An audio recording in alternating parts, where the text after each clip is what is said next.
اس لیے یہ جہیز لڑکی کا حق ہے، اس میں داماد کا یا داماد کے والدین کا کوئی کسی قسم کا کوئی حق نہیں بنتا، ورنہ ان کے لیے یہ مطالبہ کرنا جائز ہے۔ یہ آج کل ہمارے ہاں مصیبت کھڑی ہو گئی ہے کہ لڑکی بھی دی جاتی ہے، اور لڑکی جب دی جاتی ہے تو لڑکے کے والدین اور لڑکا جو ہے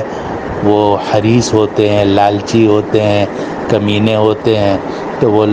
یہ امید رکھتے ہیں کہ لڑکی بھی آئے تو ہمارے لیے چیزیں لے کر آئے۔ تمہارے لیے کیوں چیزیں لے کر آئے؟ وہ ماں باپ نے اس کو چیزیں دی ہیں،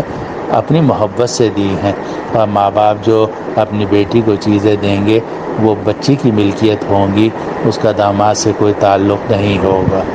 اس لیے داماد کا اور داماد کے والدین کا جہیز کا مطالبہ کرنا بالکل گناہ ہے، ناجائز ہے، کمینگی